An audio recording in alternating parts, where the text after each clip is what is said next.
পেজটাকে মোটামুটি এই ফাঁকা জায়গায় এভাবে স্থাপন করে নেব। এখন আমাদের আবার দরকার হবে সেই টাকায় সিনেমিনি করা মানিব্যাগটা। মানিব্যাগটা উল্টাই দেখি কিছু বের হয় নাকি। বাবা, বের হয়ে গিয়েছে। এবার এই 10 রুপিটাকে নিই এখানে, কারণ এটার একটু ওজন আছে আর এই এক্সপেরিমেন্টের জন্য ওজনওয়ালা একটা বস্তুই প্রয়োজন আমাদের।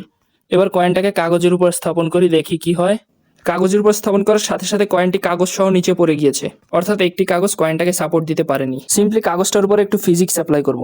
কাগজটাকে জিগজ্যাগ করে ফোল্ড বা ভাঁজ করে নিচ্ছি। এখন দেখবো আমরা আসল জাদু। এখন দেখি ইন্ডিয়ান রুপির কত শক্তি। এখন কয়েনটাকে কাগজটার উপর রাখি, দেখি কি হয়। 5 টাকার একটা কয়েন ছিল বাংলাদেশি, সেটা দিয়ে দিচ্ছি।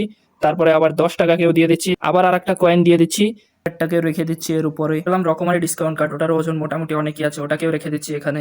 তারপর আবার মেট্রো কার্ড, ওটাকেও রেখে দিচ্ছি। মানি ব্যাগে যা ছিল কয়েন, নোট, কার্ড সবই রেখে দেওয়া হয়েছে, এখন টোটাল মানি ব্যাগটাকেই রেখে দিচ্ছি।